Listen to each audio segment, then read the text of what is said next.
שלום לכולם וברוכים הבאים לפודקאסט מג'נרטים. אני ערן ביאלסקי, ג'נרל פרטנר באנטרה קפיטל. בכל פרק אנחנו נזכור חברת AI נייטיב מובילה ונפרק את ה-DNA שלה כדי להבין למה היא כל כך מוצלחת. למה? אתם שואלים? מטרת הפודקאסט היא לעזור ליזמים ישראלים ולאקוסיסטם הישראלי להפוך להיות מוביל עולמי בתחום ה-AI. זה הרייזון דטר. איתי היום נמצא עידו גריידי, the OG. מה העניינים עידו? מה נשמע ערן? תקשיב, אנחנו הולכים לדבר על חברה, משהו מגניב, היא שווה $17.5 מיליארד. זהו, חברת AI, אבל אין לה מודל ואין לה צ'יפ. סבבה. ובגדול, כל פעם שאתה כותב שאילתה להרווי, או שאתה עושה משהו עם ה-AI בתוך נושן, אתה בעצם משתמש בהם, בלי לדעת. כן. בוא נדבר על האסטרטגיה של Fireworks AI. מגניב? אז על מה אנחנו נדבר היום? דבר ראשון, לחברה הזאת יש 7 מייסדים, שזה נתון מגניב. אוקיי. כן, בדרך כלל 2, 3, במיוחד תלפיונים, אגב, לא יודע, אתה יודע את זה, בישראל תלפיונים זה בא בשלשות. באמת? כן, תמיד זה 3 תלפיונים שמקימים חברה, אז פה יש 7, זה 7 דבופסים, בגדול, אני קצת מקטין, אבל אנחנו נדבר אחר כך על הרקע שלהם. החבר'ה האלה נראה שהם יודעים לחזות את העתיד, לפי כל מה שראינו מאז ספטמבר 22 ועד היום, ואנחנו נדבר גם על איך קשישי AI יכולים לנצח ילדודס במשחק ה-AI נייטיב. נשמע טוב? נשמע מעולה. אז בואו נתחיל. 2022, ספטמבר 2022, הצוות שבעצם היה אחראי לפרויקט PyTorch בתוך מטא, יוצא ומקים סטארט-אפ, ששני אנקדוטות מעניינות. אחד, PyTorch זה בעצם פרויקט שהוא תשתית של Machine Learning, תשתית של AI, והם עשו בעצם תשתית של AI במטא שהיא הייתה הצרכנית AI דאז הכי גדולה בעולם. אוקיי? והדבר השני זה שה-ChatGPT moment, אם אתה זוכר, של This is ChatGPT Give it a try, של סם אלטמן. נובמבר 2022. בדיוק, חודשיים אחרי. אז היה פה קצת ראיית הנולד, של לדעת שהתחום הזה הולך כן, להיות חם. הם גם שם, הם כאילו בדומיין הזה, הם הכירו. הם שמעו על OpenAI, בדיוק. היה להם API. אז בואו נדבר שנייה על מה החברה עושה. יאללה. אני אוהב את זה כמו פירמידה. אוקיי. זה לא נשמע טוב, אתה יודע. חברת פירמידה. לא חושב שהיא חברת פירמידה. האנלוגיה שהשתמש בה היא פירמידה. למעלה יש לנו את המודלים. סבבה, GPT-4, DeepSeek, Qwen, whatever it is. אוקיי. למטה יש לנו את הברזלים, NVIDIA, ה-GPUs, האסיקים, אינטל וכו' וכו', בעצם המעבדים. סבבה, הסיליקון. בדיוק. ובאמצע נכנסת Fireworks AI. זאת אומרת, הם שכבה שבעצם חיה בין הברזלים למודל, שמה שהיא עושה זה cheaper, better, faster. אוקיי? זה המשמעות של מה שהמנוע עושה. באנלוגיה לעולם המרוצים, Fireworks היא בעצם הקבוצת מרוצים, כל המכונאים, המאמן וכו', והמודל הוא המנוע. אוקיי, מגניב. אז למה אנחנו מדברים על זה? כי ב9 חודשים האחרונים, החבר'ה האלה רצו משווי של 4 מיליארד ל-17.5 מיליארד, והם עכשיו עברו $1 מיליארד ARR ו-50 טריליון טוקנים ביום. אנחנו נגיע ל-ARR. סבבה. אנחנו נגיע ל-ARR. סבבה. אז זו החברה. אוקיי, מגניב. קול. נדבר קצת על לין צ'או. לין צ'או. כן, אז היא הפאונדרית. בעצם היא, אני זוכר נכון, היא התחילה ברקע שלה, היא תואר ראשון, תואר שני בשנגחאי, אחרי זה היא עבדה בלינקדאין בתור טים ליד, תן רגע לבדל את הנוטס שלי. בדיוק, יש לנו את הפקט שיט שלנו. כן, Senior Director of Engineering בלינקדאין. נכון. אז היא מצטרפת למטא ב-2015, עד שהיא בעצם עוזבת ב-2022 להקים את Fireworks. אז היא בעצם הקימה את כל הצוות של PyTorch, נתקלה בכל הקשיים, היה לה 300 מהנדסים, והיא חשבה שזה יהיה פרויקט של חצי שנה. שבסוף לקח 5 שנים. ופה בעצם היא נפלה לאסימון, שהיא הבינה שלא כל חברה היא פייסבוק, ולא כל חברה יש 300 מהנדסים, ולא כל חברה יש אורך נשימה של 5 שנים, רק לעבוד על תשתיות שמריצות מודלים, ואמרה בוא נעשה על זה סטארט-אפ, בוא נביא את הבשורה הזו, בצורה מאוד אופטימלית ומהירה, לחברות אחרות, ואז היא עוזבת את מטא באמת בספטמבר 22, היא מקימה את Fireworks באוקטובר 22, וכן, ואת ChatGPT יוצא חודש אחרי. Not bad. בדיוק. אוקיי. אז לחברה היה בעצם 2 תזות אפשריות, נכון? על העולם. היא מסתכלת ואומרת, יש עולם שבו יש רק חברת מודל אחת או 2, טופיק ו-OpenAI, ויש עולם שבו יש המון מודלים. כל האופן סורסים. כן, אבל אפילו זה עוד לפני שדיברו בכלל על אופן סורס, אופן ווייטס. לא, היא באה מאופן סורס. היא באה מלמה, היא באה מפייסבוק, היא מכירה, העולם שלה הוא אופן סורס. נכון, נכון. והיא בעצם אומרת, אני מאמינה שבעולם העתידי יהיו הרבה מאוד מודלים, אופן סורס, אופן ווייטס, ולא רק אנתרופיק ואופן AI. נכון. וזה אימור מאוד מאוד פונדמנטלי, שאם היא טועה באימור הזה, אין חברה. נכון, כן. זה ממש ילווה, נראה את כל ההחלטות שלה והמוצר והכל, הוא ממש מתבסס על זה. אם זה לא קורה, כן, כמו שאמרת. שאגב, אני מאוד אוהב שיזמים באים לעשות לנו פיץ', אני מאוד אוהב את הפריימינג הזה, שבעצם הם באים, והם לא אומרים לך, תשמע, זה הבעיה, זה הפתרון, זה, הם באים מתארים את העולם, בעצם עוד 3, 5, 7 שנים, אומרים, ככה העולם ייראה, זה מה שיהיה בו, אז בדוגמה הזאת, העולם יהיה AI בכל מקום, וכולנו נשתמש ב-AI בכל endpoint ובכל מוצר, ומה שהעולם הזה יכלול, זה המון המון מודלים ספציפיים, לכל חברה, אופן סורס, משימות, ניגע בזה. נכון. ועל מנת שחברות יוכלו בעצם להגיע לעולם הזה, שבו לכל אחד יש מודל, ויש את ה-AI ברמה כמו שיש לפייסבוק היום, למטה, צריך כלים, צריך כלי אופטימיזציה. אז בעצם זה פריימינג מגניב, כי זה אומר, זה העולם, ככה הוא ייראה, וזה המיסינג פיס. ואני מתחילה היום, ואני הולכת לבנות את המיסינג פיס הזה בעולם העתידי. שזה מאוד מגניב, כי אם ה-VC, כאילו אם אני כזה bought into the pitch, אני אומר, אוקיי, אני מסכים עם התיאור שלך של העולם, אז בעצם השאלה היחידה בהאם להשקיע או לא, זה why you. נכון. שבמקרה הזה, יש לך פה 7 מהאנשים, הכי חזקים כאילו בעולם, בלייצר מערכת תשתית ל-ML. כן, גם תחשוב כמה אנשים בכלל כאלה יש, כאילו, באותה תקופה, כמה אנשים ישבו, בנו את הברזלים שעליהם ירוצו המודלים. בכזה סקייל? לדעתי רק מטה ואולי גוגל. זהו. אלה שתי המקומות היחידים. אגב, בגלל ה-recommendation system, כן, כל פעם שאתה גולל בפייסבוק, בעצם בדיוק התשתית רצה. אוקיי, אז בוא נדבר על המוצר קצת. אז אמרנו איפה הם ממוקמים בפירמידה שלי, לא בפירמידה סקאם. מה ההבטחות של Fireworks? אז הבטחה אחת זה בעצם מהר יותר וזול יותר.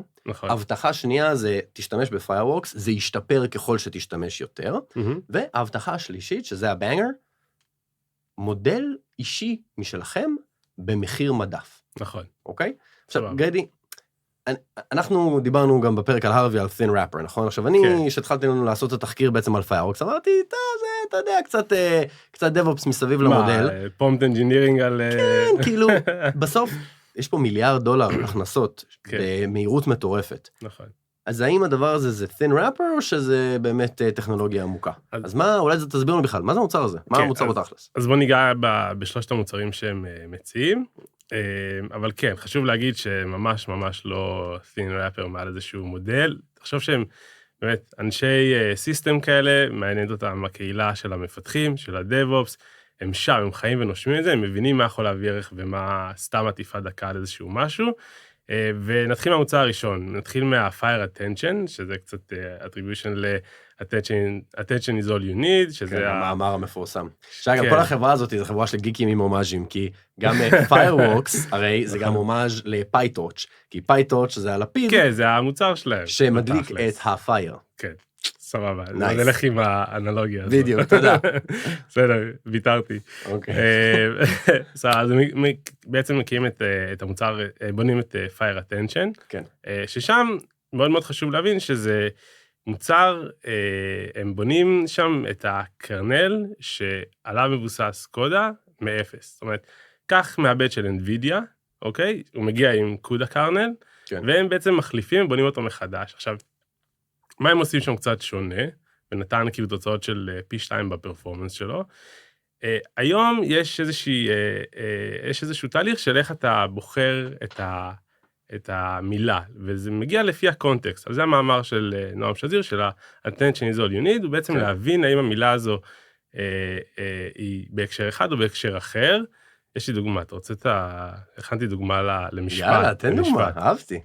כן, לא יודע, קר בחוץ, אז תדליק את האש שבאח. אוקיי. בסדר? עכשיו, המילה אח יכולה להיות אח שלי, נכון? אח שלי. כן, כן. ויכולה להיות אח, איפה שהם מדליקים אש. יכולה להיות אח! כן, עכשיו, כדי שהמודל ידע שאתה מתכוון למקום שבו מדליקים אש, אז הוא צריך לדעת, יש שם מילים בתוך המישור, בתוך הקונטקסט, שמעידים על זה, כמו המילה אש. כן, צריך attention, to pay attention. צריך to pick the attention. כן, לעומת אתה יכול, שזה לא מעניין, אבל אש זה מעניין מאוד בקונטקסט מעניין, הזה. נכון. הבנתי, אז אוקיי. זה מקבל ציון מאוד מאוד גבוה ב-attention score, אוקיי. ולכן המילה אח מתכוונת למקום שבו מדליקים אש. אוקיי, אז מה המוצר של Fireworks עושה בהקשר הזה? אז פה הם לקחו איזושהי אופטימיזציה שעשו בלמה 3, במודל אופן סורס של פייסבוק, ואמרו, לא מספיק שיש את האופטימיזציה הזאת, צריך לבנות מחדש את הקרנל, כדי שיעבוד בצורה הכי אופטימלית עם האופטימיזציה שהם עשו בלמה 3. האופטימיזציה נקראת מולטי קווירי, ברח לי. מולטי קווירי whatever. כן, מולטי קווירי value אני חושב, ובעצם, אז הם לקחו את זה ובנו את זה מהבסיס למעלה. וזה Fire Attention, וזה השיג, כמו שאמרתי, פרפורמנס של... ששוב, המטרה היא בעצם להגיד למודל, תקשיב, במקום לקרוא את כל המשפט הארוך הזה, שים לב, יש לך את המילה אש, שים attention על זה, ואז אתה יכול לקבל תוצאות מאוד מאוד טובות. כן. זאת אומרת שהוא מבין שאח זה fireplace ולא brother, נכון. עם הרבה פחות טוקנים, נכון. שזה עושה את זה זול יותר ומהיר יותר. כן, והוא משתף את הקיז האלה, את המילה אש, עם עוד מילים שאש יכול להיות קשור למשמעות שלהם. אוקיי. ופה זה האופטימיזציה. אוקיי. סבבה, אז הם בעצם, בעזרת הדבר הזה, הם צריכים להקטין את גודל המודל שצריך לדחוף לתוך הזיכרון. זאת אומרת, כל המוצר הזה בנוי על זה, על מה שנקרא memory wall, היום ה-bottleneck ב-inference, זה בעצם ה-memory wall. אין לך מספיק מקום בזיכרון, על השבב, כדי לטעון את הכל, כדי לנבות את המילה הבאה. כן. ואז אם אתה מצליח לדחוס את המודל לחצי, כן. ולדחוף אותו לזיכרון, אז פתאום הוא הרבה יותר מהיר, הוא הרבה יותר זול, אתה יכול להריץ אותו הרבה יותר פעמים. אתה יודע מה אני חושב שאתה אומר לדחוס? זה מזכיר לי סיליקון ואלי, כן? מידל אאוט. פחדתי שאתה עושה את זה. אז בגדול זה קומפרשן, חברת דחיסה, כמו שיש לך תמונה והיא כבדה מדי, אז הג'ימל לא מאפשר לך על זה, אתה מכווץ אותה, בלי לאבד את הגשפט העיקרי, את מה שחשוב. אתה לא פוגע בך. סגור. אז זה Fire Attention. נכון, וזה בעצם המוצר בסיס שלהם. כן.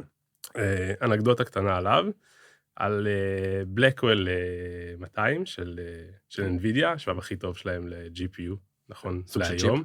כן, צ'יפ. הם הצליחו להגיע לפרפורמנס יותר טוב, מהקוד הקרנל המקורי של NVIDIA. כן. הם מצליחים לעשות אופטימיזציה יותר טובה, מה ש-NVIDIA עושה על ההארדוור שלה. על ההארדוור שהיא בנתה. זה מראה כמה החבר'ה האלה חזקים. כן, מאוד מאוד חזקים. אוקיי. יאללה, מוצר שני, Speculative Decoding, שזה בעצם, אנחנו מכירים אותו כי הוא מאוד בשימוש בקרסר, הוא מאוד עזר לקרסר. שמה המוצר הזה אומר? יש לך איזשהו מודל קטן, לא יודע, 70 מיליארד פרמטרים. תחשוב על זה שמודל קטן הוא 70 מיליארד פרמטרים, ומודל גדול כמו קימי K3 הוא 2.78 טריליון פרמטרים. סבבה? אז כאילו, תבין את הסדרי גודל. כן. אז אומרים, בוא ניקח את המודל הקטן, נעשה לו איזושהי שכבה בקצה של reinforcement training, סבבה? וניתן לו לנחש את כל התשובה קדימה, סבבה? ואז ניקח מודל שהוא המודל מטרה שלנו, המודל הגדול, הקימי K3, בסדר, לא משנה, הפייבל, כן? והוא יראה את התוצאה של המודל הקטן, של הדיפסיק, לצורך העניין, ויגיד תשובה טובה או תשובה לא טובה. כן. אוקיי, עכשיו אם היא תשובה טובה, המודל הגדול לא היה צריך לעבוד בכלל, וזה האוטפוט ליוזר. נכון. אם התשובה לא טובה, הוא עושה ריוויו וכותב את התשובה מחדש, ואז לא הרווחת כלום. אז אם אתה מצליח שהמודל טיוטה הזה, המודל שכותב את הטיוטות למודל מטרה, יהיה מאוד מאוד טוב, לרוב ה-use cases, אז הורדת ממש את תלויות האינפרנס. אוקיי, זה כמו שף ומלא סו-שפים, שבעצם הסו-שפים מכינים את כל המנות, והשף מסתובב. שף תואם. כן. אם זה טוב, יוצא ללקוח, אם לא, לכו, זוזו ממני, אני מכין רגע את המנה. כן, יפה, ושם זה באמת אנלוגיה טובה, כי אז אתה לא צריך לשלם ל-14 שפים מומחים, מספיק לך 14 אנשים יותר זוטרים, ואחד בכיר שמפקח. בדיוק. סגור. אז זה Speculative Decoding. נכון. זהו, זה סוף המוצר? לא, רק רגע, רק נגיד על זה שזה חותך את הלייטנסי ב-2. כאילו פי 2. כאילו חצי מהלייטנסי. כן, הרבה יותר מהר, שזה אגב ממש חשוב לאפליקציות מסוימות, שאתה צריך תשובה עכשיו. נכון, כאילו תחשוב על המפתח, לפני זה, כשהוא חיכה לאג'נט שיחזיר לו תשובה, הוא סיים את הקפה שלו, ועכשיו הוא כאילו מפריע לו באמצע הקפה, הוא כבר יכול לתת עוד פרומפט. כן, חשוב. ולורה אדפטרס, לורה זה low rank, ומה ששם מעניין זה בעצם שיטת ריטריינינג למודל, שבה אתה מקפיא את המודל בסיס שלך, לא יודע, קימי K3, הוא עכשיו נשאר כמו שהוא, ולוקח שכבה מאוד דקה של המודל, ומאמן אותה מחדש. ומוסיף את זה כקובץ, יחד עם המודל עצמו. ואז יש לך מודל customized עבור ערן, לא יודע, עבור Enter Capital, עבור ה-VC, יש לך מודל קימי K3 שמומן על Enter Capital, עם תוספת קטנה לזיכרון, בסדר? זה זניח לחלוטין, והוא יכול לחיות על השרת. ועל אותו שרת אני יכול לשים עוד מודל, לא יודע, מודל עידו, שהוא מאומן עליי, או מודל איש פרודקט, שמאומן על מה הפרודקט עושה, ולשים אותו על אותו שרת. ואז אתה כבר לא צריך שכל שרת, זאת אומרת, המצב היום הוא שכל שרת יכול לקבל מודל אחד, בשביל האינפרנס שהוא מוציא. אז מאפשר לך על עכשיו אותו אתה יכול לשים כמה מודלים, כן. ומגיעים ל-100 או אפילו כמה מאות מודלים, מאות לורה אדפטרס כאלה, על אותו מודל בסיס. אז שמת פעם אחת הקימי K3, ושמת עוד 100 אדפטרים. עכשיו, כ10 שולחים שאילתה, זה יכול להגיע לאותו שרת, ואז הכוח אחר שלהם, אם בכלל מודל אחר, כביכול, זה אותו קימי K3, אבל עם השכבה הדקה הזו, היא שונה עבור נושן, או עבור פיגמה. אז זה בעצם כלי שמאפשר להם פנימית, להיות פשוט הרבה יותר יעילים, באיך הם מנצלים את ה-GPUs שיש להם, כי אנחנו יודעים שיש מחסור הרי בשבבים, זה בעצם מאפשר להם לנצל יותר טוב את ה-GPUs, שזה גם מאפשר להם בסוף להוריד את המחיר עבור הלקוח. נכון, ובפיתוח זה בעצם אומר שהם מאפשרים לך function calls או serverless, אז תחשוב על המהפכת serverless שהייתה על התשתיות AWS, Fireworks מביאים את המהפכת serverless הזו על מודלים. זאת אומרת, אני צריך עכשיו תשובה על השאלה שלי, אני בונה אפליקציה, אני רוצה שהיוזר ילחץ 4, זה יגיד לו מה מזג האוויר, לא אכפת לי איפה זה רץ, לא מעניין אותי מה, וזה עובד. כן, ואתה רוצה מודל ספציפי, את המודל שלך. אז זה נשמע מאוד מרשים, אבל אני קצת אבאס, סבבה? כן, תהרוג את המוצר. אני לא אוהג את המוצר, אבל אני חושב שהעולם זז בכזה קצב, שבעצם הדיפרנציאשן שלהם והגאפ שלהם נחלש, בשני דברים. אחד, זה האופן סורס. כאילו, יש, ואנחנו נדבר על זה אחר כך בתחרות, מודלים אופן סורס ו-LLM, שבעצם נותנים את אותה הצעת ערך כמו של Fireworks, פשוט בקוד פתוח, ואם בהתחלה, ב-2024, נגיד היו חצי שנה מאחורי Fireworks, היום, בגלל שהקהילה נורא תומכת ב-VLLM, אז הם ממש מדביקים את האופרינג של Fireworks עבור המשתמשי קצה, הרבה יותר מהיר מבעבר. נכון, כאילו זה קצת מעניין להגיד את זה, כי Fireworks יצאו על זה שכאילו יש קהילה, יש אופן סורס, והם בונים מעל זה. נכון. ועכשיו, היתרון התחרותי שלהם, כן, האופן סורס כאילו מדביק, זה כאילו אותו כוח שמניע אותם, מניע את הקהילה. נכון. לדעתי הם לא חושבים שזה מחליש אותם, לדעתי הם חושבים שזה כאילו משלים. בסוף השאלה, אם אתה מפתח ואתה הולך ל-VLLM ונילה, או ל-Fireworks, ואתה רואה אותו מחיר, אותו latency, אותו זה. אתה תגיד, בשביל מה אני צריך עכשיו את ה-Fireworks? נדבר על זה, יש סיבה, כן, בסוף זה managed, והם עושים לך אבסטרקציה להרבה מאוד דברים, אבל בסוף, אם אתה יודע מה אתה עושה, ונגיד שיש לך כבר את הטלנט, ואתה רוצה להתפקס בזה, אז האופציה של לקחת VLLM נהיה viable. הדבר השני זה OpenAI, שמע, דבר ראשון זה די מטורף לדבר על, כאילו, לפני, לא יודע, חצי שנה זה היה נראה שאנתרופיק ניצחו, לפני שנה זה היה נראה שגוגל עכשיו על הגל, OpenAI בקרשים. זה תלוי בטלנט, איפה הוא עובר. למרות שאתה, לא יודע, אתה נשפח כרגע לאנתרופיק, אבל לפחות כאילו, לא יודע כמה צריך לעבוד עם 5.6 סול, כאילו המודל החדש של OpenAI הוא מטורף, כאילו ממש מדהים, כאילו אני עכשיו העברתי המון workloads מאנתרופיק ל-OpenAI, וה-5.6, גם עשיתי פה בדף facts איזשהו גרף כזה, שאני אחלוק אותו אחר כך עם הקהילה שלנו, יש לנו כבר קהילה אגב, וגם מאוד מעורבים, מגיבים, מבקשים דברים, שולחים לי הודעות.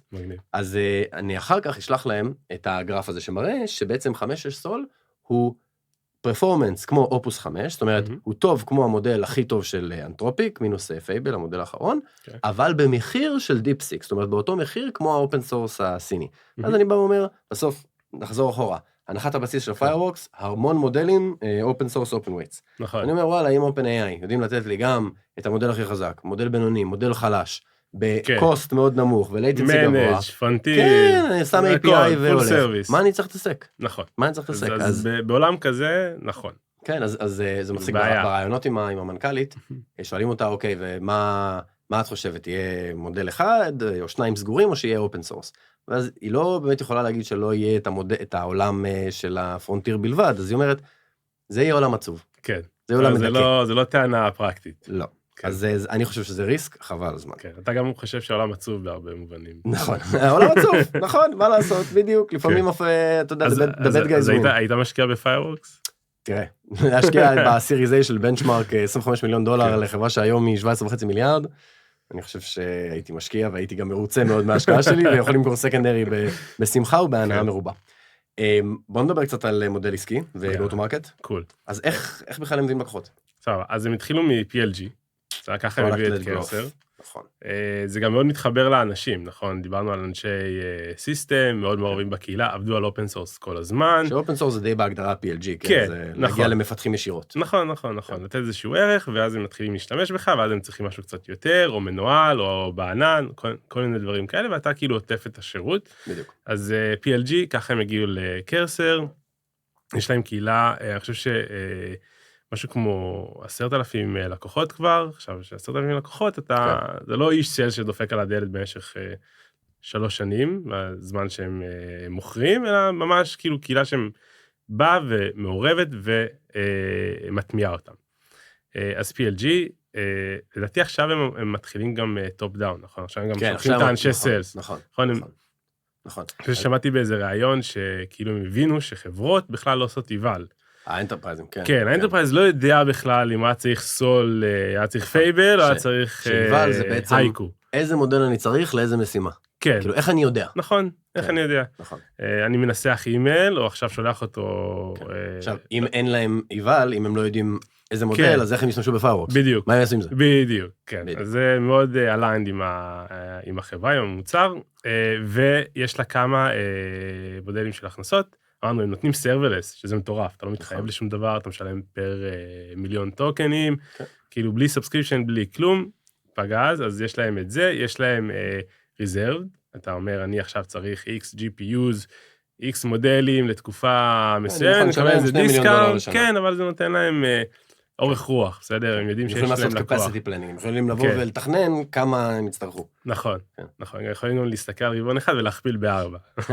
נדבר על זה. אבל זה באמת משהו מאוד בעייתי במודל העסקי, שבסוף, תחשוב על זה, אתה מין middleware כזה, בין הלקוחות שלך לבין הדאטה סנטרים, כי אין להם דאטה סנטרים ואין להם GPUs בעצמם. נכון. אז ככל שהדימנד מצד הלקוחות עולה ליותר ויותר GPUs, הם צריכים ללכת ולהשיג את זה. נכון. אז אם לקוח מוכן להתחייב מראש לאיזושהי צריכה מסוימת, אז יותר קל להם לתכנן קדימה כמה דאטה סנטרים וכמה GPUs, ובגלל שאנחנו בעולם שקשה מאוד להשיג GPUs, אתה די צריך להתחייב מראש. נכון. אז עכשיו זה מפחיד, זה כאילו באיזשהו שלב אתה בא ואתה מתחייב לאיזושהי חברה, אני אשלם $600 מיליון על דאטה סנטרים ו-GPUs לשנה הקרובה, אל תדאג עליי, שמאחורה יש לך כאילו דימנד ל-20 מיליון באותה נקודת זמן.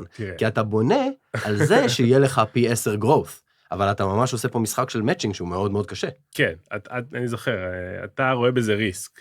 כן. כאילו ריסק מטורף, מה הם יעשו עם כל ה-GPU שהם נתקעו איתו? זה כאילו, תחשב זה משפט אבסורד זה להגיד היום. כן, זה נכון, כאילו, אתה אומר, נניח ואיזשהו לקוח עזב כן, אותם. יאללה, הם נתקעו עם $400 מיליון של GPUs. כנראה שהם יכולים למכור את זה במרקאפ של 3x. נכון. ואתה אומר, והטיעון נגד זה כאילו, אבל מה אם יש בעיה בתעשייה? אבל אם יש בעיה בתעשייה, אז הכל יורד. זה לא משנה. אוקיי, סבבה. נרגעתי. כן, נרגעת. יהיה מה לעשות עם ה-GPU, אילן מאסק ייקח אותו כנראה בשמחה. קח אותו, ימכור אותו ב-6x. כן. עוד מוצר, עוד דרך שבה הם מכניסים כסף, זה בעצם הם מציעים לעשות טריינינג, נותנים כאילו מודלים ושרתים בשביל לעשות טריינינג על המודל שלך, כדי ליצור את האדפטר הזה שאתה צריך אחר כך, כדי להוריד את העלויות ולשפר את הפרפורמנס. כאילו לקסטם את המודל עבורי. כן, בדיוק. שזה גם עוזר להם עם סטיקינס. נכון, הם אומרים לך, בוא תעשה איבל, בוא תראה איך אני משפר את האיבל בעזרת מודל. תעשה טריינינג, יהיה לך מודל גריידים שלך. כן, בדיוק. אוקיי. אז בעצם הלקוחות שלהם כמו קרסר, צמחו באופן אקספוננציאלי, וככה הם גדלו, זאת אומרת, זה ממש הביאו את הצמיחה שלהם לתוך פיירוורקס. טוב, כאילו קרסר, הם התחילו איתם שהם היו בכמה מיליונים ב-ARR, נכון? כן. ושהם נמכרו עכשיו ל-XAI, מה היה המספר האחרון? 4 מיליארד? וואי, אני לא זוכר. 4 מיליארד. כמה הם הוציאו לא נראה לי זה לא בפקנוס. אבל תחשוב על זה ככה, אם קרסר עשו $4 מיליארד ARR, ונגיד שאיזשהו חלק נכבד מה-workload שלהם רץ על Fireworks, והחברה קרסר היא לא 80% מרג'ן, זה לא סאס, כן? נכון. חברה עם 30% מרג'ן, אז הרבה מזה הולך ל-Fireworks ול-Inference Providers. כאילו, באיזשהו שלב, ב-2024 לדעתי, קרסר היו 50% מההכנסות של Fireworks. נכון. פשוט כי הם צמחו כל כך מהר. זה מטורף. ומה שהם עושים זה כשיוצא מודל חדש, הם הולכים ובונים לו את האופטימיזציות מאפס, מיום אפס. זאת אומרת, מההתחלה, יצא מודל, תוך יום אתה מקבל אותו בפיירוורקס. זה מטורף, זה כאילו, אופטימייז. זה כמו כזה, בדמיון שלי יש שייטת, כמו שייטת 13, אבל של דבופסים, שכזה, אתה יודע, יושבים וכזה משחקים Dungeons and Dragons, ואתה יודע, אוכלים צ'יטוס, ואז פתאום זה כזה, בום, הקימי V4 דרופט, ואז כולם קמים, מסתערים לוורקסטיישן, ומהר, כי בסוף, כשיוצא מודל חדש, מה כל המפתחים רוצים לעשות? נכון, לנסות אותו. שחק איתו. הוא טוב, הוא לא טוב, אני יכול להשתמש בו. בדיוק, ואז אתה פותח, הרי יש להם מתחרים, כן, Based and Together, Fireworks, בוא נראה מי נותן לי הכי זול, הכי מהיר, הכי טוב, ועליו אני ארוץ. זה נשמע קצת חזון אוטופי כזה, שיש איזה בורסה כזו של מודלים, ואתה בוחר את זה, מעניין, אולי רעיון. אנחנו נדע אחר כך. אוקיי, אז בוא נדבר קצת על, אז אנחנו במודל עסקי, עסקינן.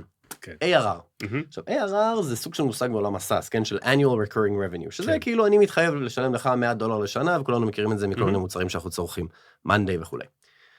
עכשיו, זה לא לוקש כמו מרקור, שזה בעצם מרקט פלייס בכלל, ועם איזה GMV ולוקחים זה, אבל כן, אין פה סאס מרג'ין. הם לוקחים בין 30-40%, שזה האחוז שבעצם Fireworks שומרת לעצמה, 65% הולך ליצרן, לקומפיוט, לדאטה סנטר, ל-GPUs וכו'.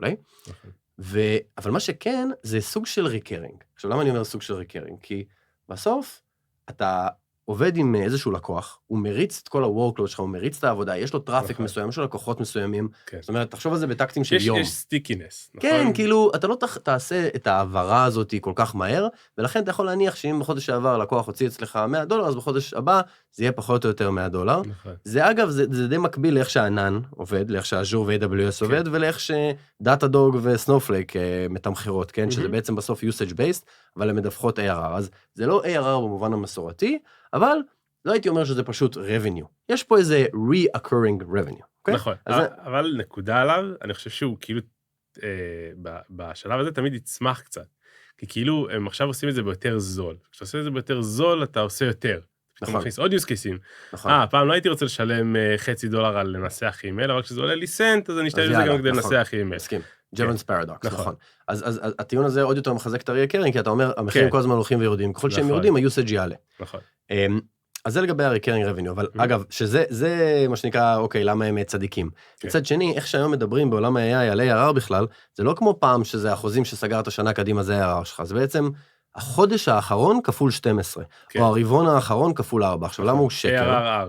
בדיוק. עכשיו, למה זה שקר? כי מי אומר אתה יודע, היה לך נגיד חודש פגז, נגיד ביוני מכרת $4 מיליון, ביולי הבאת איזה לקוח ענק, מכרת $10 מיליון, אני ב$120 מיליון ARR. אז תכלס המונח הנכון זה run rate, וה-run rate של הרבה מאוד מהחברות בתחום הזה, הם בדיוק מחושבים ככה, וזה גם נורא רגיש לשינויים, כן? ברגע שיהיה איזשהו בעיה, מה זה בעיה? כן, החברה יכולה לרדת כולה $8 מיליון בחודש ל$6 מיליון בחודש, אבל בגלל שאתה מכפיל הכל ב-12, אתה תראה פתאום צניחה של 25% ב-ARR שלך, אז חברה שהשקעת בה, שחשבת שיש לה $1 מיליארד מחירות, פתאום יש לה 750. נכון. שזה, עשיתי טעות. אז מה שנקרא, אני לא חי בשלום עם ההגדרות האלה, אבל ככה מגדירים את זה. הם לא ממש מביאים כל רבעון, לקוח ש-20 או 30% מהרבניו שלהם.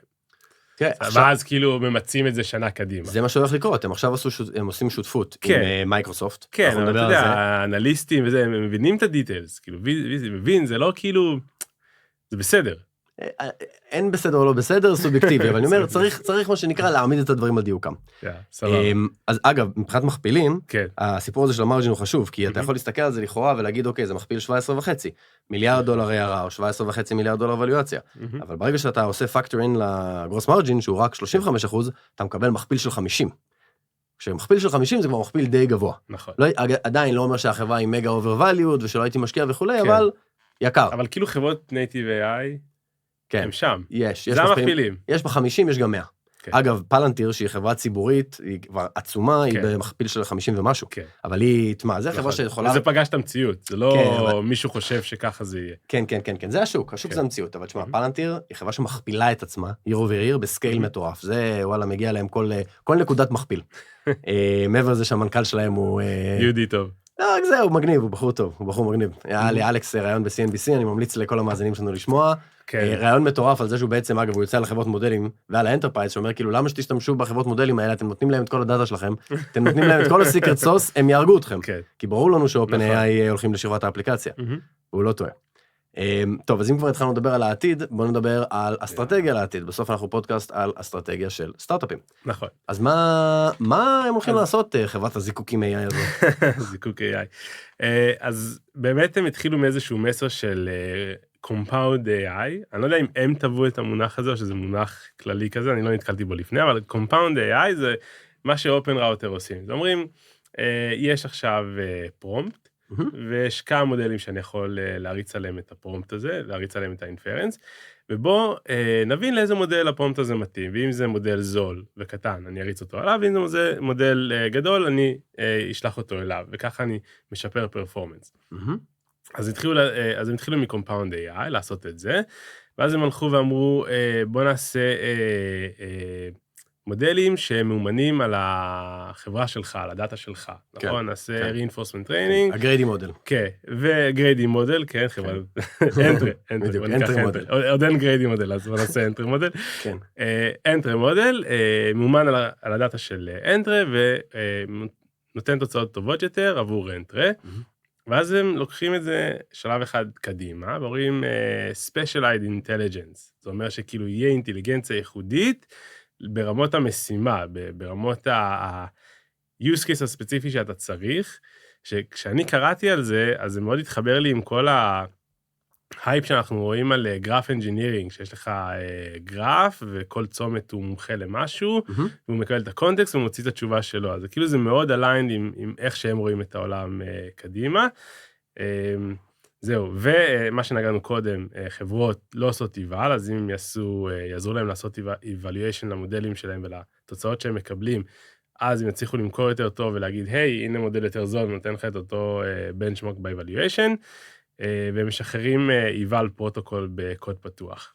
אז הם בעצם מנסים לבנות עוד ועוד שכבות תוכנה, שהם ספציפיים עבור הלקוח, שהם משתפרים ככל שהלקוח משתמש בהם, כדי בעצם לייצר סטיקנס, שלא יעזבו אותם. המשתפרים הוא קצת קשה, הם צריכים כן לאמן אותו מחדש. זאת אומרת, יצא מודל חדש, רוצים לעשות עליו ריטריינינג מחדש, הם צריכים לעשות את זה. אמרנו, הלורה, האדפטר, הוא מקפיא את המודל. אז אם עכשיו יוצא מודל חדש שאני רוצה להשתמש בו, צריך לעשות עוד פעם עבודה. ריטריין, כן. מעניין מי יפתור את זה. נראה לי פתיר, לא יודע. בעיה גדולה. בשילוב אולי עם... אגב, הזדמנות ליזמים. איך אתה עושה כאילו פיינטיון למודל, ואז שיוצא מודל חדש, זה פשוט עובד עם הפיינטיון שעשית. עובר אליו, נכון. זה יכול להיות מגניב. מאוד מעניין. אז כן. ורציתי לדבר על התורה. התורה, שבעצם זה רכישה שפיירווקס עשו. אוקיי. אני קצת אולי מרמז לאן הם הולכים, או איפה הם נתקנים בבעיות. התורה בעצם עושים תשתית ריל טיים לגיימינג, בעולם הגיימינג, ל-PvP. קאונטר-סטרייק.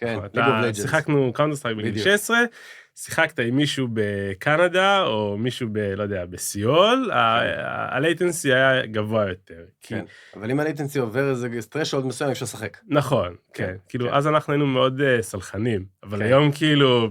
כן. מיליסקנד, 20 מיליסקנדס, כן, אתה כאילו, למה זה לא עובד? יש את את המערכון של לואי סי קיי, It's going to space, give it a second. אז בגיימינג אין סקנד. אין סקנד. יש מיליסקנד. נכון. אז למה הם קונים בעצם את החברה הזאת? כי הם מצליחים לעשות real time על פני 14 סביבות ענן שונות, בריג'נים שונים. ואם תחשוב על מה שפיירווקס עושים, הם בעצם רוצים להקים שרתים בכל מיני מקומות בעולם, ולתת לך ניצולת מאוד טובה על כל שרת, איפה שאתה רוצה להשתמש בו, לפי הריג'ן שלך. אז זה מאוד הגיוני עבורם. אז אתה אומר, אם יש חבר'ה שבנו תשתית, עבור use case אחר של גיימינג, אבל היא נורא נורא טובה בלהנגיש מהר מאוד את הדאטה, דאטה מסובך, גרפי. על פני המון שרתים. כן, על פני המון שרתים בכל העולם.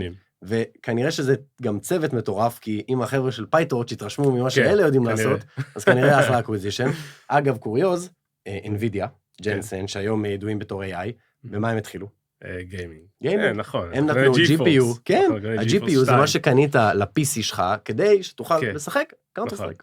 זה מה שאני עשיתי. כן, 30, היה ב-FPS, היה GeForce MX 440. מה הם עושים? אוקיי, אז אמרנו, עכשיו הם הולכים up the stack, בסופטוור להיות יותר personalized, הם בעצם מרחיבים את התשתית שלהם כדי להקטין עוד יותר את המיליסקנדס. נכון. אני אישית חושב, והצוות לא מתייחס לזה, הוא אומר שזה אופציה, אני חושב שזה inevitable, הם בסוף יקימו דאטה סנטרים. עכשיו, למה הם יקימו דאטה סנטרים? יש להם מתחרה שנקרא Together AI, שהוא כמו Fireworks, רק עם דאטה סנטרים, כן? הוא גם ב$800 מיליון הכנסות אגב. שלמה זה הגיוני שיהיה לך דאטה סנטרים? בגלל מה שדיברנו מקודם, יש לך את הבעיה של ה-capacity planning. ברגע שיש לך דאטה סנטרים שלך, אתה הרבה יותר טוב יכול לעשות את הניצולת בעצם של ה-GPUs, ואתה יכול לתכנן קדימה הרבה יותר נכון כמה GPUs אתה תצטרך, ופחות לסבול אם יש למטה. נכון, אתה גם לא תלוי באף אחד. נכון. אני חושב שהביזנס שלהם עכשיו תלוי בקפסיטי, שהם יקבלו או לא יקבלו. נכון, בטוב ליבם של הדאטה סנטרים, נכון. אז אני חושב שבאיזשהו שלב הם יעשו את זה. הסיבה שהם לא עשו את זה עד עכשיו זה כי, ואני חושב שזה נכון, הם מאפטמים לגרוס. זאת אומרת, כל הכסף שהם מגייסים, וכל ההון וכל מה שיש, הם להגדיל כמה שיותר לקוחות, כמה שיותר value ללקוח. שהעניין של הדאטה סנטרים הוא עניין של supply chain, הוא לא יתרון יחסי מהותי. כי גם ככה כל התשתית שלהם בנויה על שזה יעבוד על כל הדאטה סנטרים בכל העולם, לא משנה איזה צ'יפ, לא משנה איזה תשתית. אז אני חושב שזה יגיע מתי שהם יחליטו שהם רוצים להעלות את הגרוס מרג'ן שלהם ל-60-70%, אולי לקראת הנפקה. אז רק נקודה קטנה, כי חייב להתווכח. אני לא חושב שהם יעשו דאטה סנטר בסוף. בוא נראה. זה לא הפורטה שלהם. בוא נראה. let's see.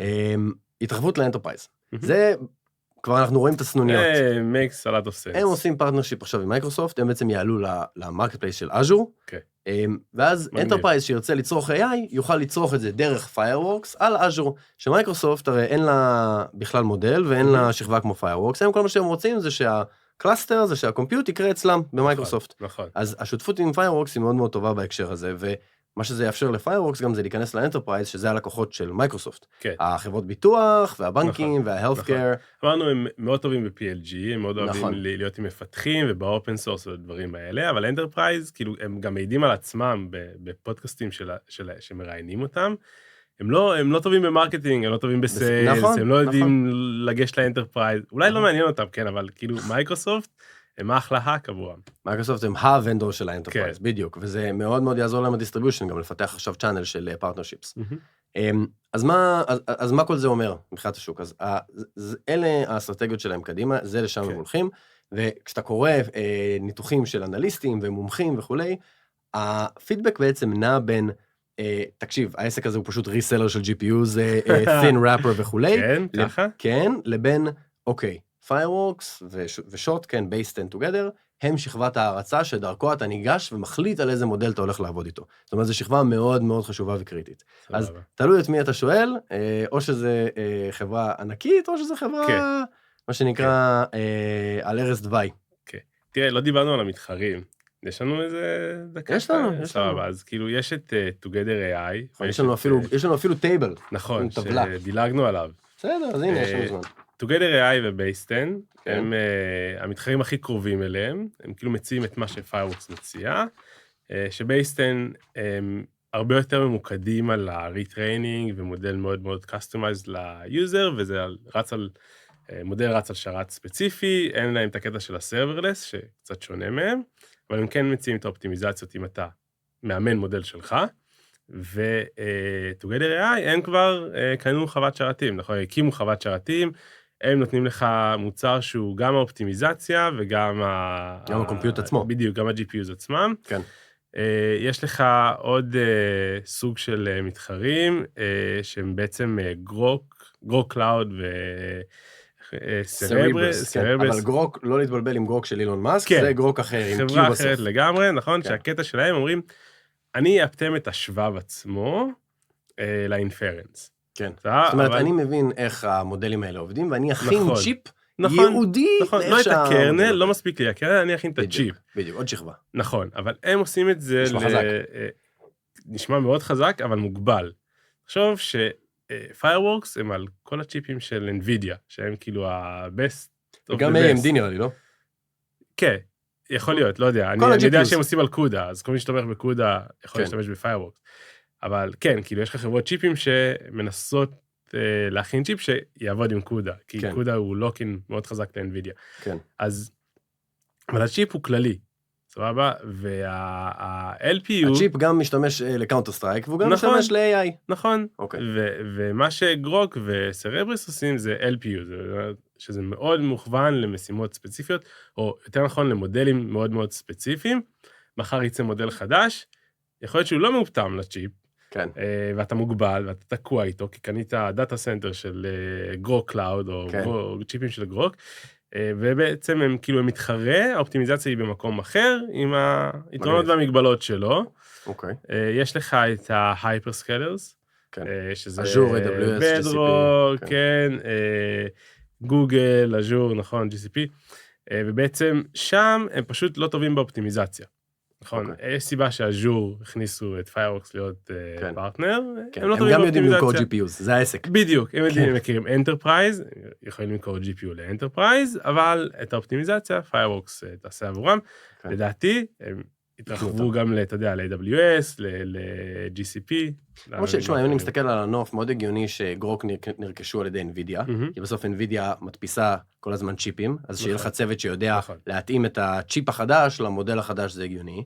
ואולי Fireworks ובייסטן וטוגדר, אנחנו נראה אותם נרכשים על ידי... NVIDIA גם משקיעים ב-Fireworks. נכון. אתה יודע, זה על הכל. NVIDIA מושקעת בשלב הזה... לא אופן סורס, צ'יפ שלי, לא צ'יפ שלי, ענן שלי, לא ענן שלי. בשלב הזה NVIDIA כל כך חזקים ב-AI, שלדעתי עוד חודש אנחנו נקבל בקשה לספונסורשיפ, לפודקאסט מ-NVIDIA, בסדר? כי זה פודקאסט על AI. כן, ועוד מתחרה אחד קטן, קוד פתוח, VLLM. כן, הוא כבר עוד רגע מגיע לאותה רמת ביצועים ואופטימיזציה. SG-Lang, ובעצם אנחנו לא יודעים בסוף, אם קוד פתוח ינצח, אז Fireworks בבעיה. כן, יכול להיות שהוא ינצח עד הסוף. כן, עד כדי, אבל שמע, בסוף, תמיד open source was a thing, ו-closed היה thing, ו-managed היה thing. אז אני מניח שיש מקומות שגם אם ה-open source ינצח, עדיין יהיה חברות שיגידו, שמע, לא שווה לי את כל ההתעסקות, כי בסוף אם אתה לוקח open source ונילה, אתה צריך אחרי זה לעשות את כל הטריינינג. ואז הפרמיה שאתה משלם היא לא אותה פרמיה. נכון. יהיה להם מרג'ין סקוויז, עוד יותר טיעון למה הם הקימו דאטה סנטרים. נכון. מצד שני... כי VLLM, פרויקט אופן סורס, הולך להקים דאטה סנטר. אבל מצד שני, אם היום אמרנו שהמרג'ין שלהם הוא 40%, 35, כן. 35-40%, אז בתוך אז'ור, יהיה להם ניצולת הרבה יותר טובה על השרתים, ואז הם יכולים להגיע ל-50-60. יש להם דרכים להגיע לפרופיט מרג'ין הרבה יותר טוב. אנחנו נראה.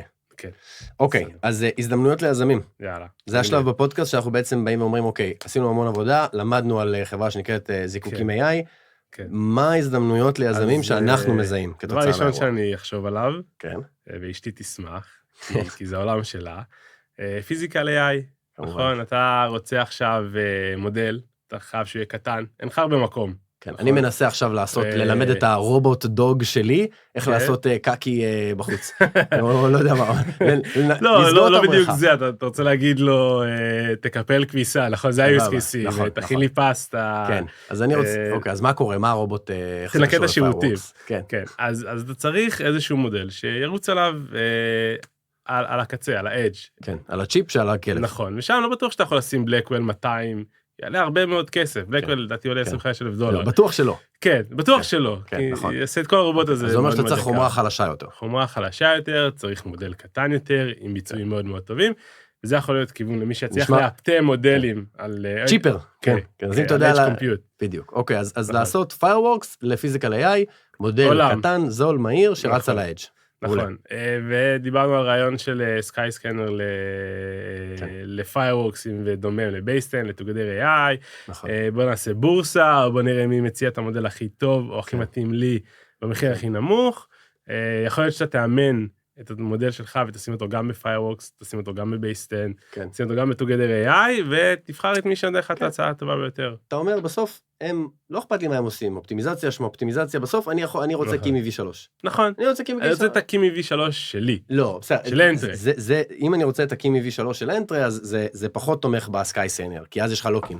אבל היום, שאין לך את המודל של אנטרי, אתה פשוט רוצה אופן סורס ונילה, בלי שהוא מאומן. לא אכפת לי באמת אם אני צורך את זה מפיירוורקס או מבייסטן או טוגדר. אגב, ולראיה, הרבה מהלקוחות שהסתכלנו עליהם כמו קרסר, אתה תראה שגם בייסטן וגם טוגדר וגם פיירוורקס אומרים שקרסר זה לקוח. למה? כי הוא באמת לקוח. כי הוא משתמש בהכל.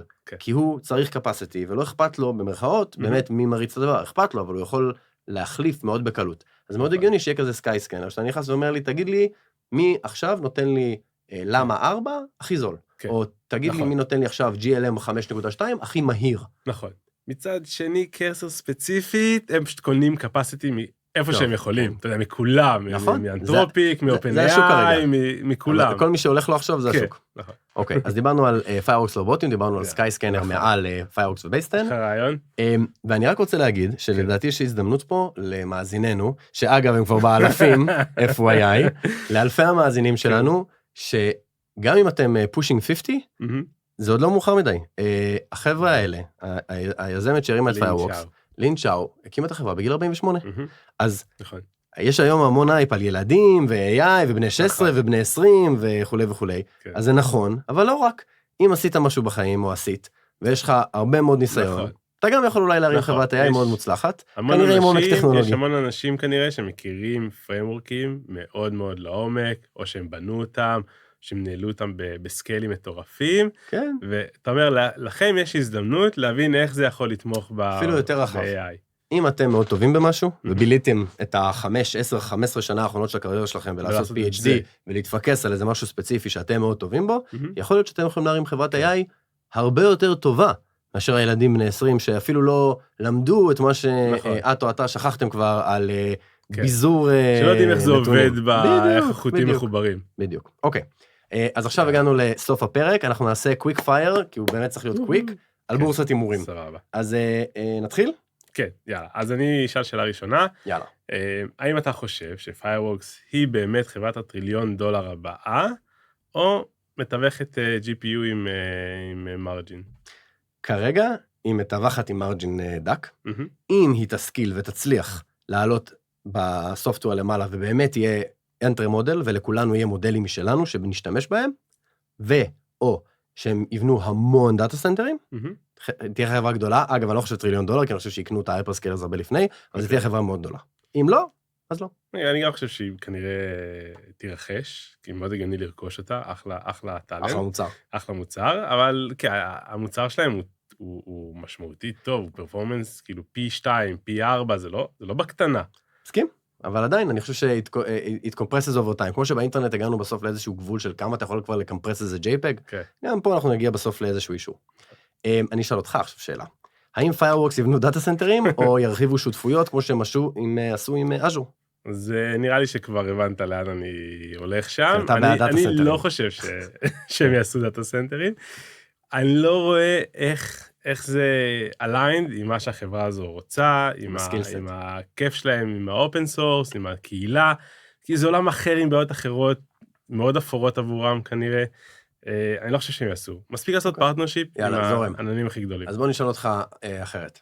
ה-moving up the stack, האם אתה חושב שהם יצליחו לפתור את בעיית ה-reinforcement learning לאנטרפרייז, שאני מגדיר אותה שכל מפתח, שהוא לא דאטה סיינטיסט גאון, יצליח בעצם להשתמש ב-Fireworks כדי לעשות פיינטיון, לאמן איזה מודל עבור עצמו, שיקרא לו אנטרי מודל. כן, אני חושב שכן, אני חושב שהם חייבים. אולי הם יעשו אולי פרטנרשיפ עם מרקור בשביל לעשות את זה. אוקיי. הם יביאו את המומחים שיעשו את הלבט בדיוק, ועשו את זה מאוד מאוד מהר. אני חושב שהם חייבים, אז אני בטוח שהם יפתרו את הבעיה של ה-reinforcement learning מאוד מאוד מהר. אז זה מה שכיף בפודקאסט, זה קפסולת זמן. אנחנו נפתח את זה ב-2030, ונראה מי צדק ולגבי מה. כן, אבל יצא לך פעם, כאילו להודות שצדקתי. מדי פעם. שלא כמו אשתי, אתה צודק לעתים רחוקות מאוד מאוד. זהו, סוף הפרק. גריידי, תודה רבה לך. תודה, ערן. היה איש. צ'ירס.